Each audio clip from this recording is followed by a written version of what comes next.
Today is April 6, right? 2016, right? Yes, sir. When Wednesday. Wednesday. Now this terrapin came in yesterday with both eyes swollen and closed. According to the owner and the domestic worker, the eyes were closed for the last 2 weeks, and this 8-year-old female terrapin does not want to eat anymore. So the domestic worker put the terrapin into the water with fish meat, prawn meat for the last 2 weeks or more, and noticed that there were leftover fish and prawn meat, even though in the past this terrapin would finish all the fish and prawn meat whenever she's being fed. So they are worried that this terrapin, because of the swollen eyes and the eyes not being open, that she will starve to death due to not eating. Now terrapins with eye infections or closed eyes will not eat because they cannot see, most likely. So now you can see this terrapin rubs his eyes. You notice his right paw rubs his right eye, and has to do the changes of water in the tank. It's a small tank, about twice the diameter of this terrapin. This terrapin is about 8.5. We measure 8.5 in length of the shell from the tip to the back. We measure the back is 8.5 inches, 5 inches, and it's about 8 years old. Now you can see the shell. Now this is called, this is called pyramiding. Pyramiding is due to overfeeding, and so the scutes overlap. Normally the scut should be continuous, should be quite smoothly continuous, and this is a result of overfeeding, maybe of too much protein, because this terrapin does not eat pellets. So normally the scut should join together smoothly like this. There's no overlapping, but here you can see the overlapping. Let me just focus here. You can see the overlapping. Okay, the pen points to the overlapping. That is due to overfeeding, and it's irreversible. Now you see another area where it is smooth. Normally this is the normal smoothness. Now this terrapin is usually left to roam around the house. So you can see below the friction. You see below. This is the plastun, we call it. These are due to friction with the floor. Now this also shows that the terrapin is female because the plastun is flat. When it's flat, of course, friction on the floor will be all evenly spread out, and you can tell this is the female because the cloaca is closer to the base. It's closer to the base, but there's a cloaca. It's closer to the base, but and the tail is narrower. Okay, come, we turn over. You cannot put it upside down for too long. And the top part is called the carapace. Carapace is the top part. And this 8-year-old terrapin, you can differentiate the male or female because of the age. Normally after 3 to 4 years you can tell. Early on you can't tell. Now the female terrapin, the claws are shorter. Point to the claws, the front claws are shorter. And the other thing is the head is broader and bigger than the male terrapin. These are the signs, these are the differentiating factors of this male to female red-eared slider. Okay, now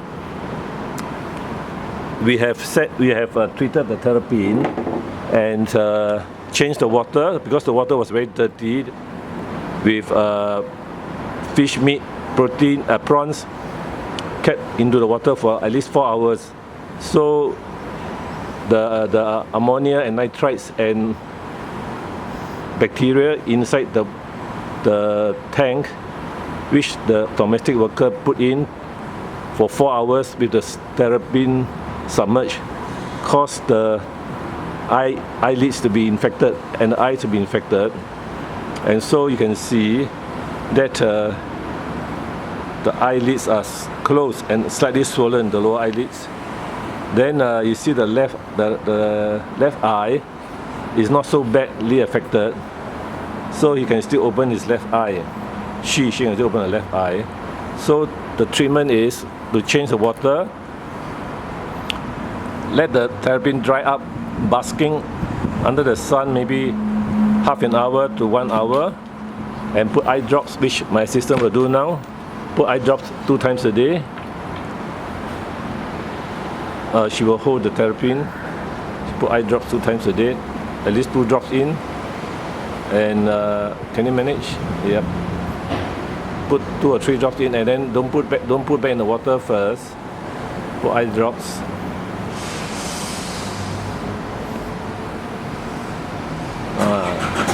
This is an antibiotic, eye drops, and anti-inflammatory. Normally we put about 3 to 5 days, 2 times a day. And actually now the eyes are much better as compared to the yesterday when you will see the video when the terrapin comes in the first video. Okay, now the other thing is we feed the medication, antibiotics and anti-inflammatory, which is very difficult for most owners. We will demonstrate how we do it. Normally you grip the neck area so that you cannot go in. One assistant will grip it, and then another person will get ready when he opens his mouth, which he does after a while. Will pump in the syrup, the antibiotics or the multivites, but she got to hold very firmly. And sometimes, some cases, you just close the nostril, and the mouth will open. Okay. So haven't done yet. So now we one more time. So just because the assistants are worried about being bitten, actually it doesn't bite from behind. So wait till the head comes out again. So just give once a day, and what she does is make sure that the neck is not retracted in. The neck is not retracted in, and press a bit to the side, 2 sides if possible. 2 sides, and you can see. Normally they will open the mouth. Oh, so because the person got to press about here, about there, yeah. About there, and she's worried that you bite her, but actually you won't bite her because they normally don't turn around. But due to the reflex action, wait.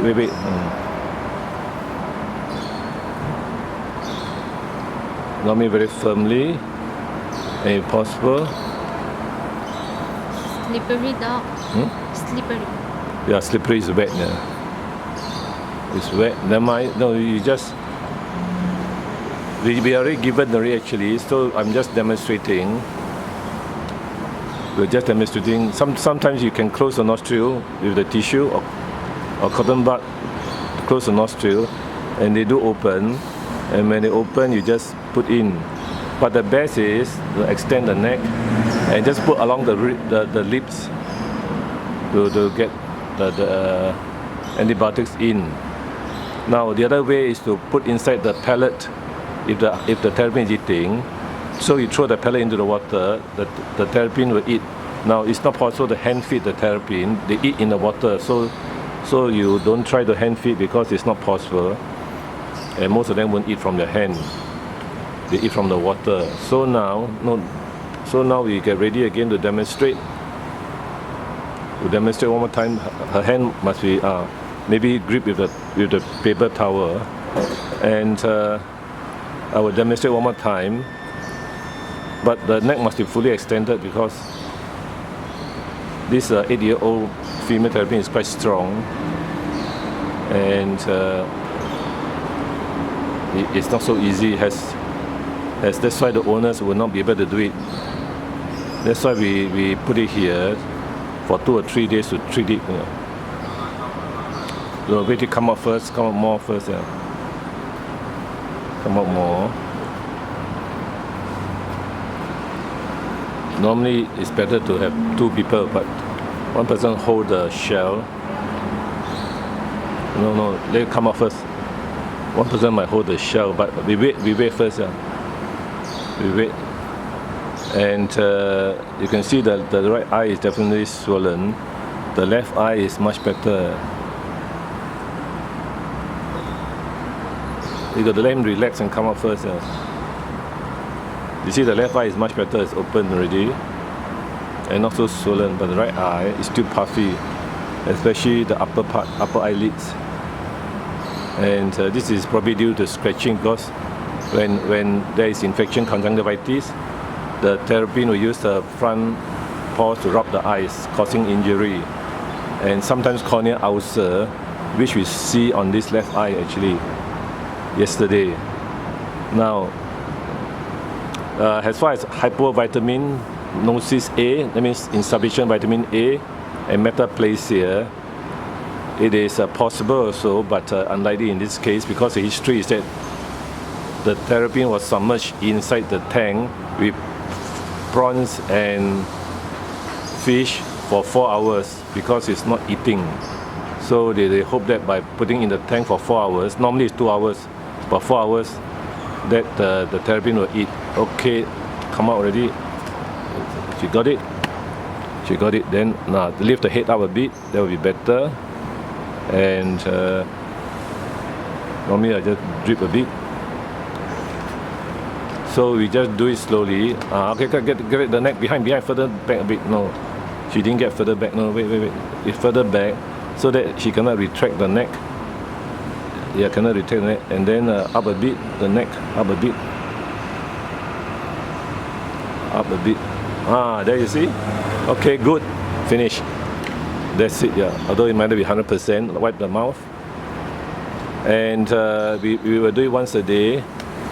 And well, at least we demonstrate how it's done. But it's not easy for the owner to do it. So now we will sun the terrapin, put in the sun, but we take away the water first, so that it has about 20-30 minutes of sun. No water is basking. Throw away the water first.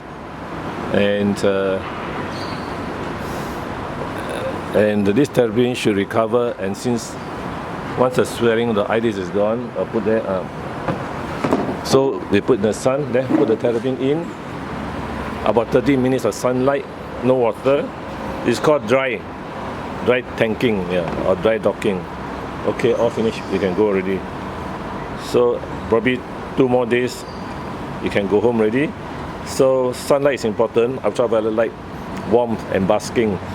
The reason the eyelids were infected because the owner had to put in a tank half to this size and fill up water above the eye level, so the terrapin really cannot avoid being infected in the eyelids, because the ammonia and nitrites from the waste and also from the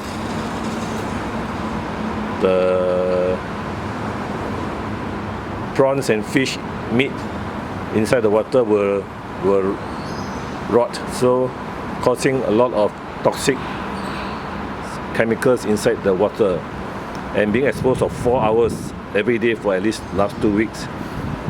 Then this led to the eyelids being infected. It's lucky the nose, the lungs are not infected. As you can see, there is no rapid respiration. And so in Singapore, some terrapins are kept in tanks much smaller than this, and they are fed inside with water, and after eating, the terrapin is left to come out to the apartment floor to run around. And this is what happened to this management of this terrapin. They don't have this big tank because the apartment sizes are small, so it's not some owners don't have space to have a big tank. As you can see, this 8.5 inch long female terrapin needs a big tank, and so it's not really possible inside the small apartment. Now this terrapin was brought as a small hatchling. That was about 8.5 years ago or something, and she has grown very well, and overall is very well fed. But it only eats protein, meat, prawns, and fish. It doesn't eat pellets at all. So if the owner has to train her to eat pellets, if possible, together with by mixing with the prawn meat or fish meat, and shouldn't be more than 1 hour inside the water tank, and preferably below eye level, so that this eye infection will not occur again. Now, in this situation where the terrapin is allowed to run the whole house, the tank will not be used for this case. And in Singapore, the apartments are quite small, so this is how the terrapins are brought up, and plenty of space to run around. That's quite good. So as you can see, there's a bit of green stools in the cloaca just now. So this could be due to diarrhea. So we will treat it for another day and send it back since the eyes are open. So basically, eye drops, antibiotics, and anti-inflammatory for 2 days. Queen's Vet, Singapore, Wednesday, 9:30 a.m. Terrapin, meat-eating terrapin with swollen eyes.